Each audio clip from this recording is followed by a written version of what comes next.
So welcome to Tropical Fruit Tuesdays.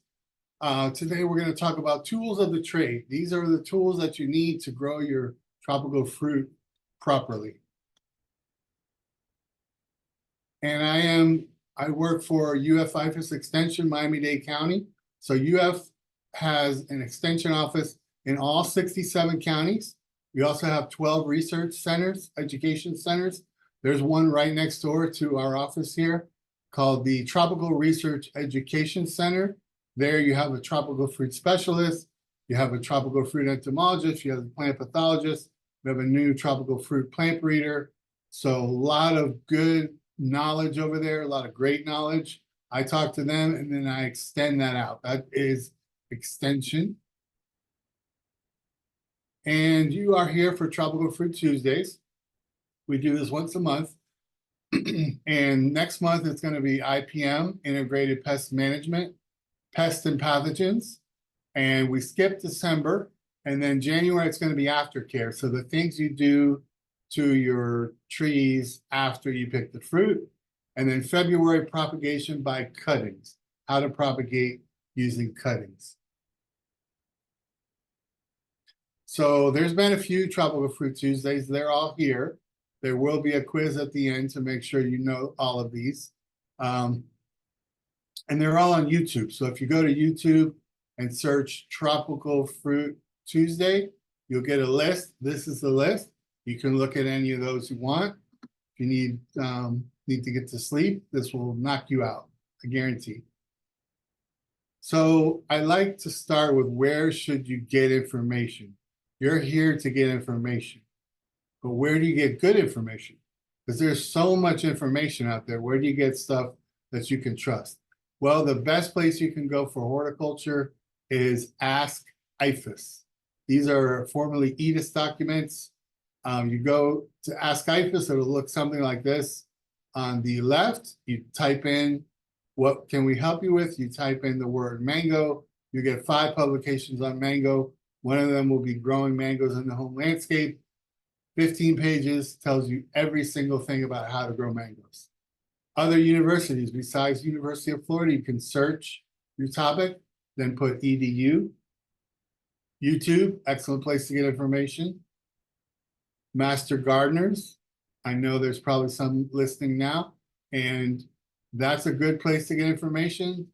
And plant clubs and societies, another great place. You can join a plant club or a society about tropical fruit or native plant society or whatever topic you're interested in. And they have monthly meetings and they have speakers. So then people in the club are very knowledgeable. Social media, good place. TikTok, Instagram, Facebook, these are places you can get information. Social media, YouTube, you need to be careful about misinformation.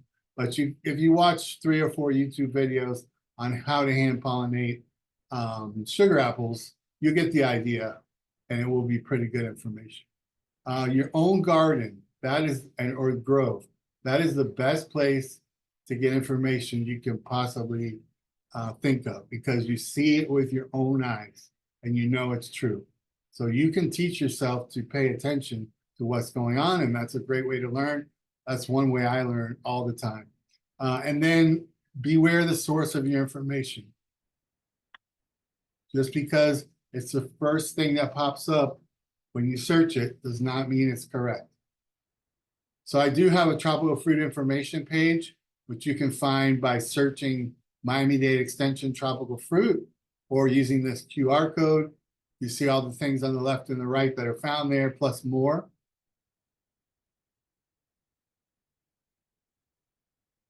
So let's get to tools. That's what you're here for.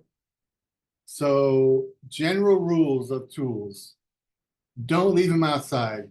You think of yard tools and hand tools, wheelbarrows and things like that. You think, yeah, I can leave them outside. You can't.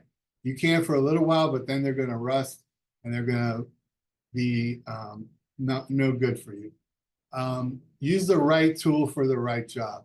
What that means is don't try to use a tool for something it's not made for, because you're either going to mess up the the tool or you're gonna mess up the job. So if you need to cut something that's very small, like a plant, use hand pruners. If you need to cut something that's very big, use a handsaw. Don't try to use loppers for something small or something very big. Barbara asked, can you leave them in an open air garage? Yes. Oh, open air. I would, so it's exposed to the elements from the sides. I would say no. That's better than leaving them outside, but you're still going to get humidity in there, even if you're not getting rain. So I would not do that if you can. I have a lot of tools in my home. Don't overextend, meaning use the right tool for the right job. Don't try to use a tool for more than it's made for. And get tools that will last. If you can afford it, get a tool that's a little more durable than the cheapest one. And you'll end up having that longer and you'll save money in the long time.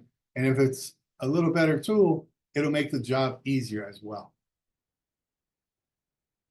So we're going to go through some tools. First one is the hoe. For this tool, you can pull up and remove weeds. It's very good for that. You don't have to get down to the ground to get the weeds. You can be standing up. For the hose, look for a strong neck and a heavy head. This one that I'm showing you on the right is bigger than most. And the head is heavier. And the reason that's good is because when you use it, the tool kind of does the work for you. You don't have to put as much force. You can sharpen it if you want. This area over here, right there, you can sharpen that with a file. And you also use this sometimes to mix concrete in a wheelbarrow. They also have a concrete mixer that's like a hoe that has two holes in this area over here, and that's specifically made for concrete. So this one is a trench shovel. And this is like a regular shovel, but it's skinnier. So this would be to dig irrigation trenches. So you just need to put a little pipe in the ground. So instead of using a full shovel where you have to do double the work, you use a trench shovel. And for all these tools, you want a very strong neck and a strong handle. You notice this one in the picture looks very thick and you can't see it, but down at the bottom, we'll see it in another picture.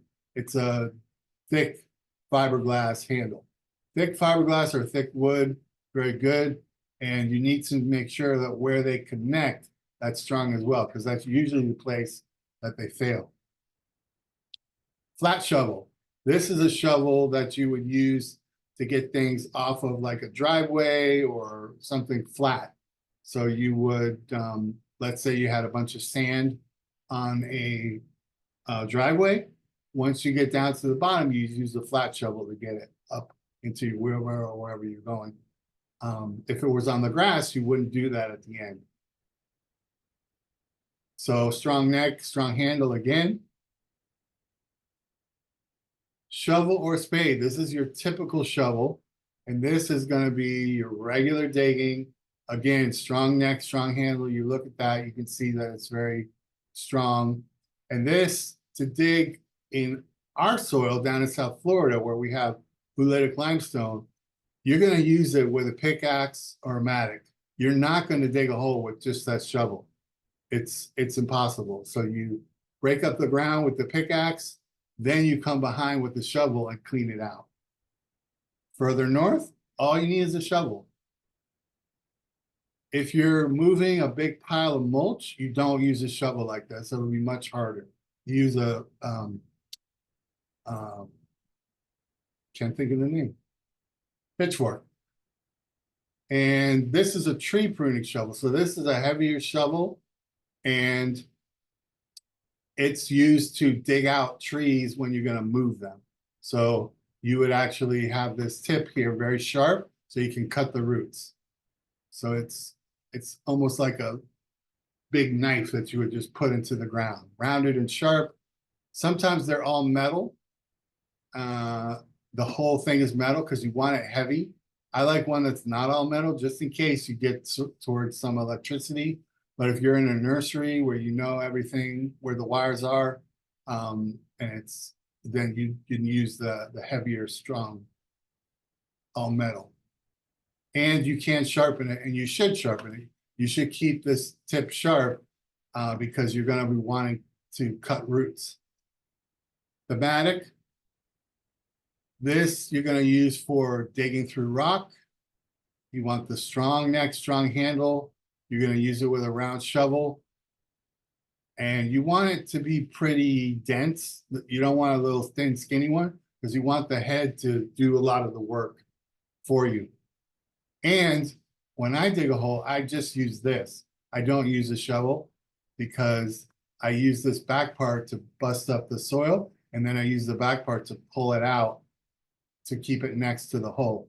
And then if it's really hard rock, I use the pick side. Post hole digger, this should be heavy as well.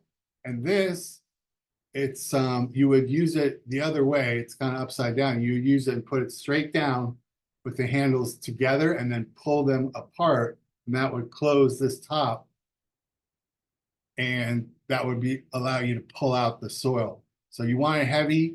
You want this top part sharp here. You're going to throw that into the ground, bust it into the ground, and pull out. So this would be like the shovel portion, and then we're going to use a digging bar to be like the pick. This is to make little holes, like for 4x4 posts, like for a fence, or if you're putting in 1-gallon plants, this would be perfect for that.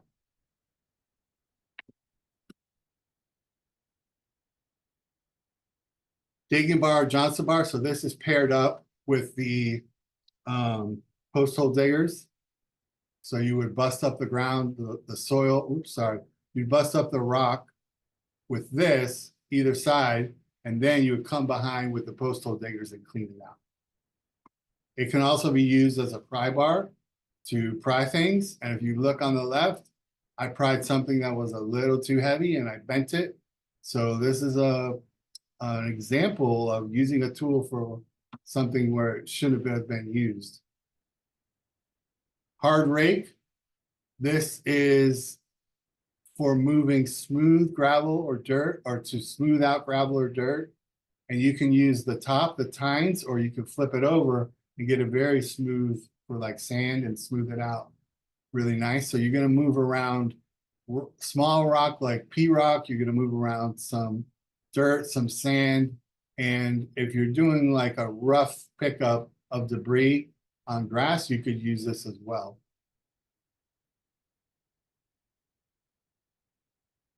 Leaf rake, this would be more for a fine pickup of debris. So leaves, like this is one you need to be careful with, because those tines, those parts at the top, all those little silver parts, if you use it too forcefully, you'll bend them. So you need to use them with a light touch.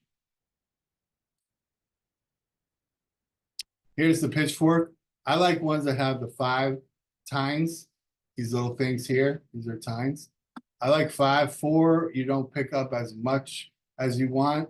5 is good. And then they have the ones that are like 10, the manure forks. Those are really hard to use for. What I use this for is mulch, moving mulch, like a big pile of mulch. This is perfect for that. Also, if you have a big pile of debris, you need to pick it up and move it to a wheelbarrow, you can use this as well.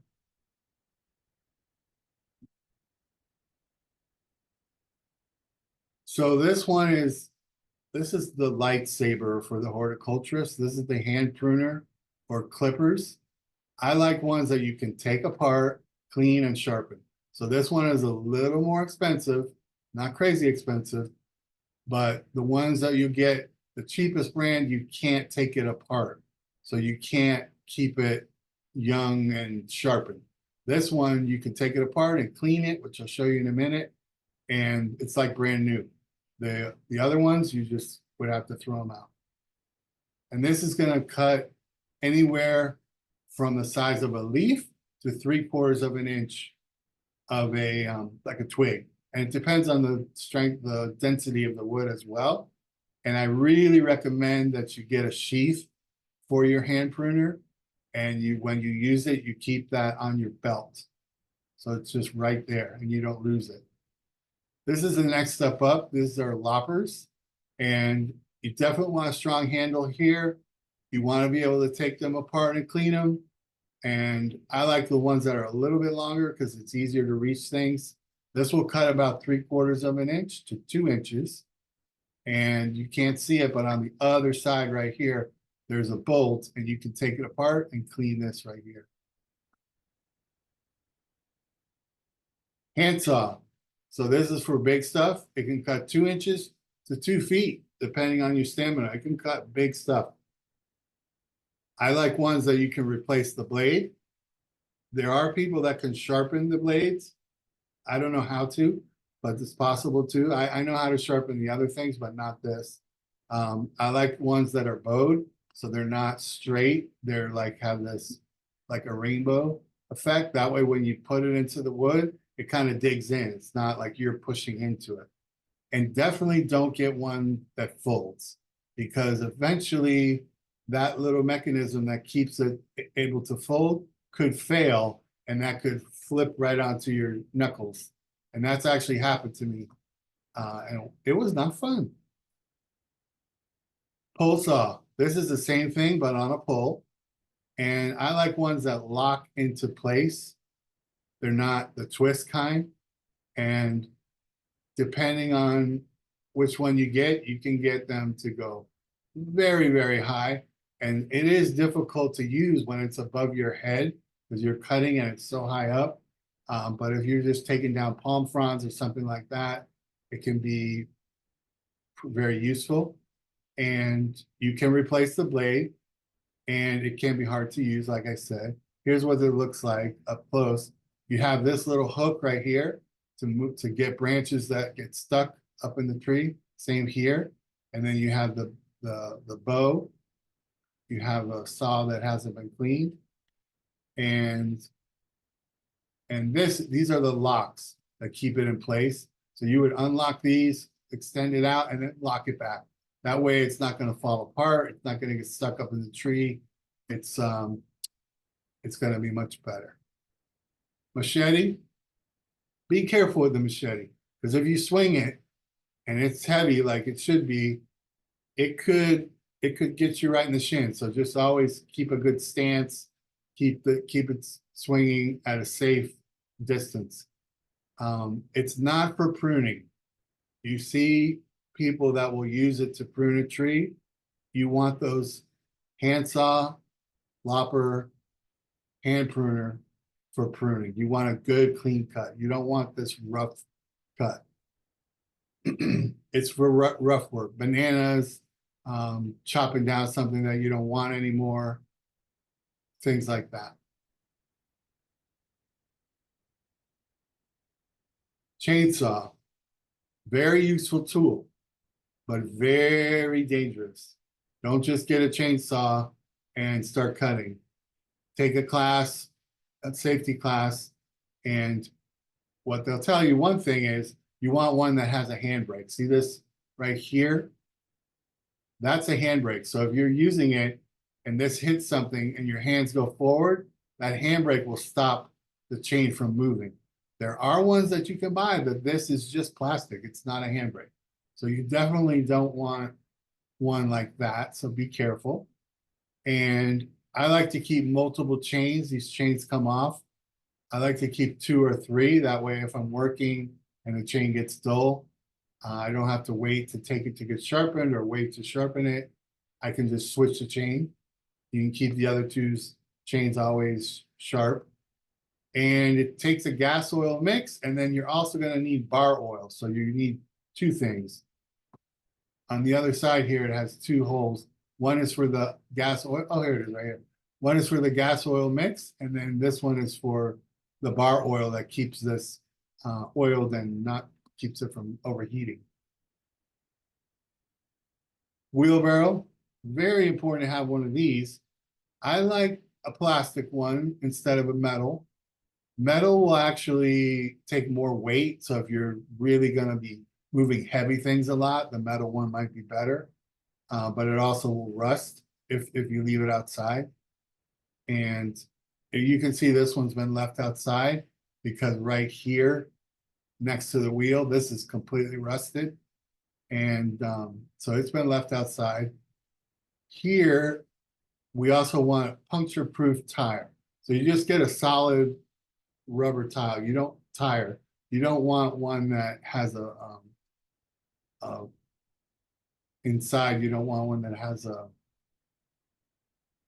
can't think of the word, but you don't want that one that has air inside. Because I've popped them before. A tube, inner tube, you don't want that.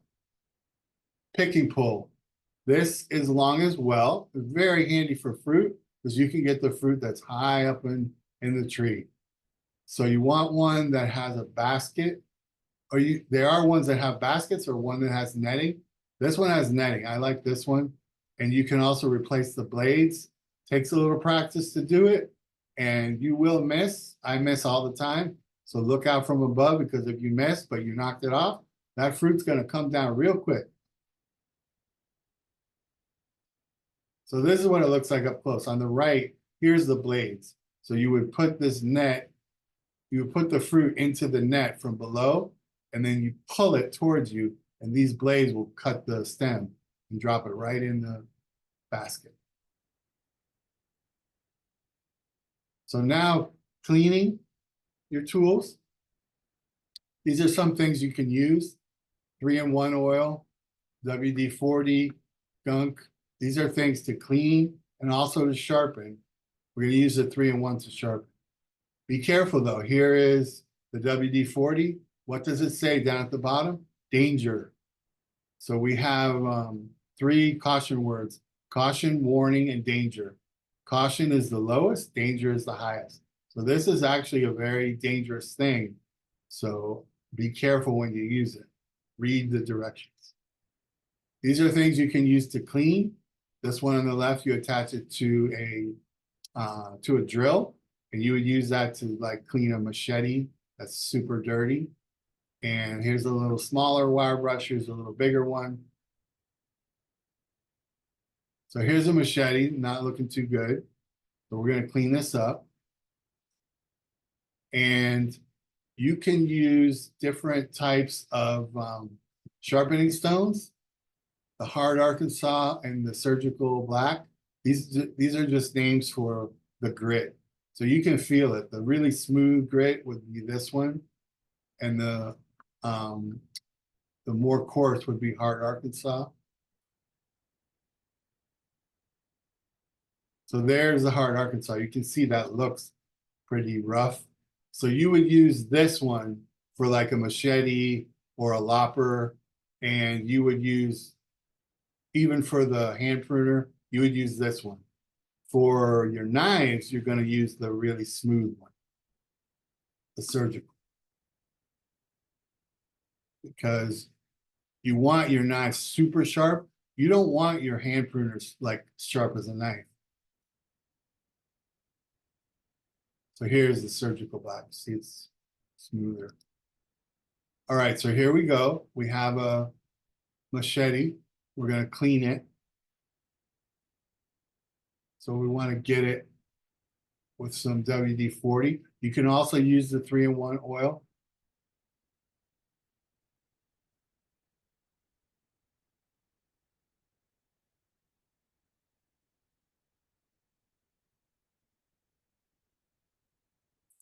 Got it clean out like that with the wire brush. Be careful with the wire brush in your fingers because it'll poke you pretty well.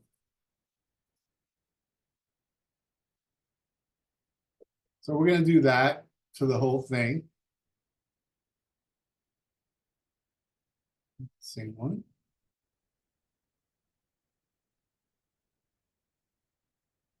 Then we're going to sharpen up or we're going to wet down our stone using 3-in-1 oil. Don't put the WD-40 on the wet stone. You can soak it in water, or you can do what I just did there. And now we're going to sharpen it on one side and the other, and we're putting it at the angle of the bevel of the machete. So if you look at the machete, you see it's got 2 little angles. So you're going to use that same angle on the stone. and you'll be able to feel it. If it's really rough when you do it, then you're at the wrong angle. Usually it's about a 23-degree angle.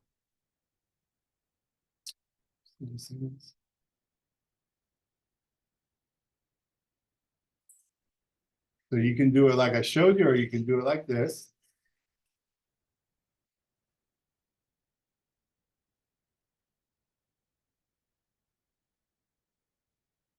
And it's hard because it's long, so it's hard to get everything.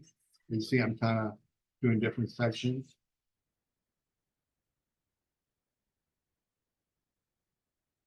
So there it is afterwards, looks better. There it is on the right before, and on the left after.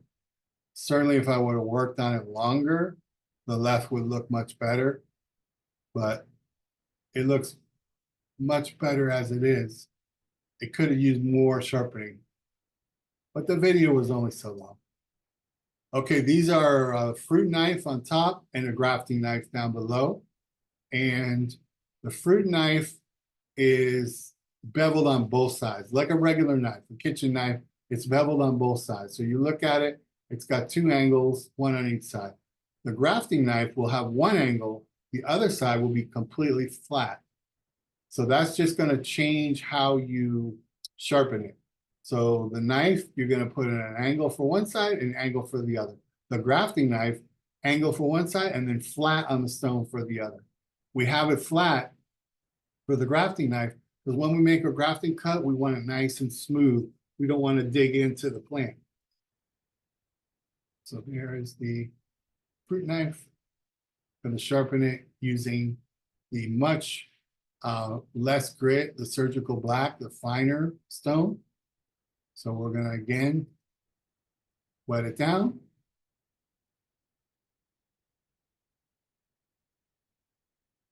And you can flip the stone. You don't want to always use the same side of the stone. You can flip sides. You can go see how I'm changing the knife, different angles. You don't want to just make a groove in the stone.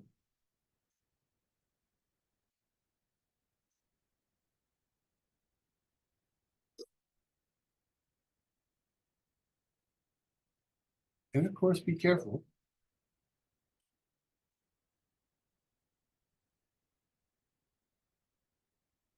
Not a good picture, but that's the knife we're going to sharpen. That's the grafting knife. And it's flat on one side. So you'll see, again, we get the stone lubricated. And then here's the flat side. You see what I'm doing? Just flat. And then there's the beveled side at an angle.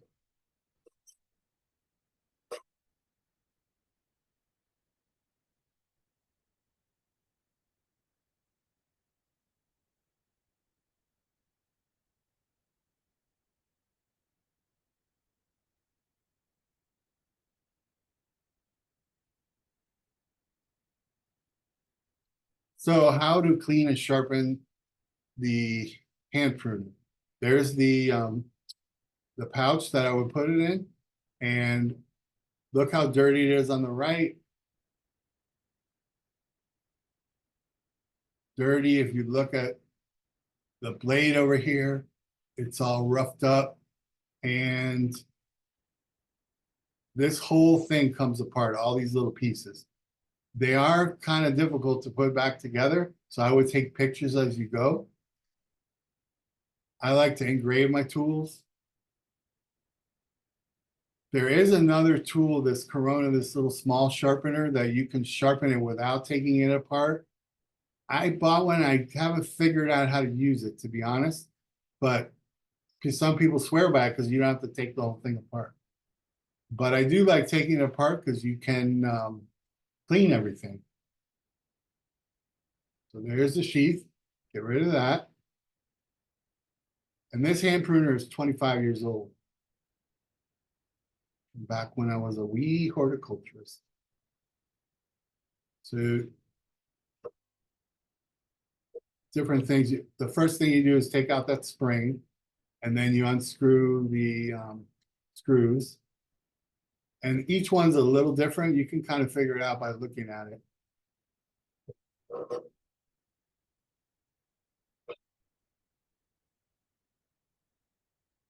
Good to show it completely blocked by my hands. Perfect. Basically, it all comes apart. You see, it's probably got about 10 pieces.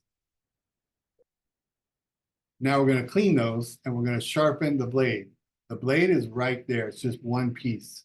That's the only thing we need to sharpen. Oops.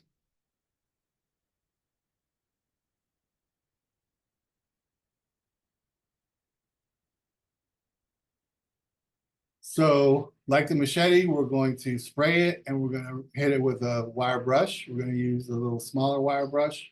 See how dirty that is? There's the blade. Just that.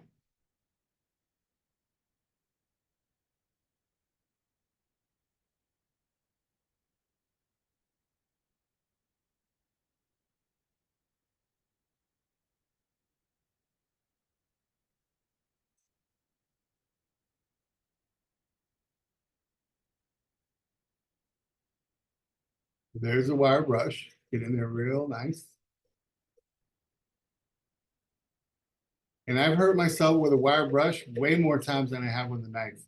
Because the wire brush tricks you and thinking that it's just a little brush. But they're hard little wires. And if you poke that in your finger, it hurts. So you just do that, rub it down, scrape it, give it a little more, kind of get off the gunk. Then with a hand towel, clean that. Look how much better. Just took you 2 minutes. Now we're going to sharpen the blade. This is the hard Arkansas because we don't want it so sharp like a grafting knife. So same technique. And this one, like the grafting knife, is flat on one side and beveled on the other. So remember that.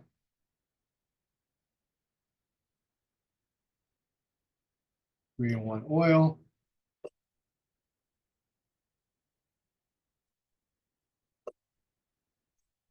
So that's the flat side.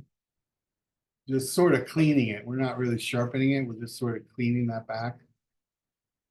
And then we're going to flip it and go at the angle.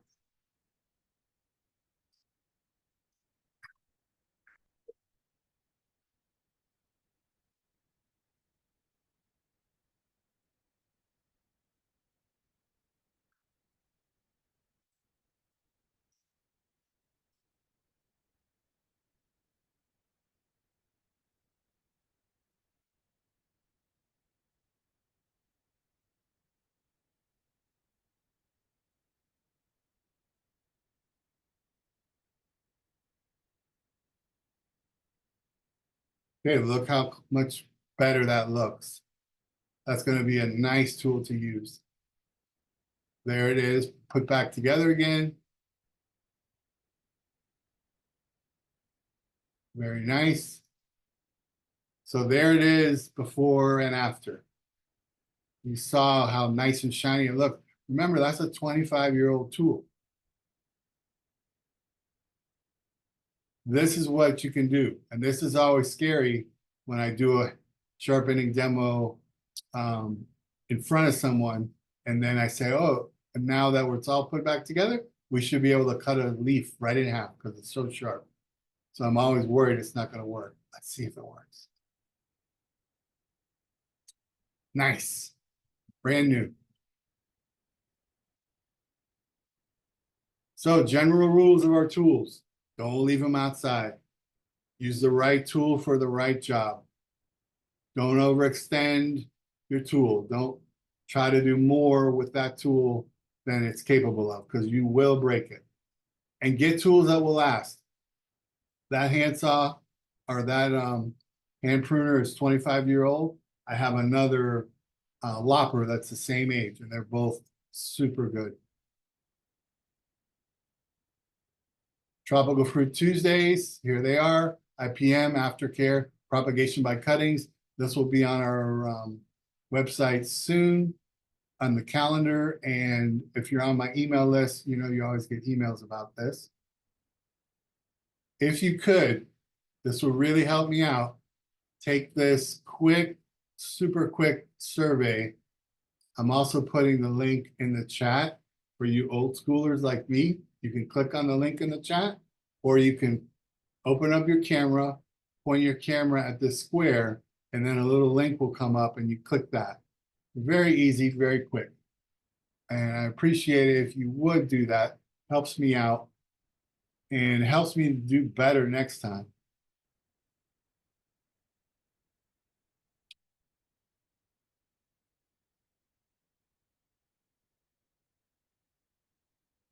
So thank you guys for doing that.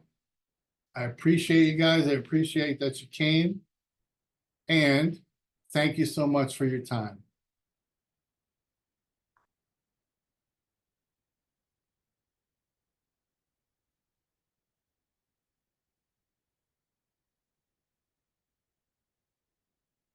Okay, guys, thanks again. And this will be on YouTube by the end of the week. Have a great day.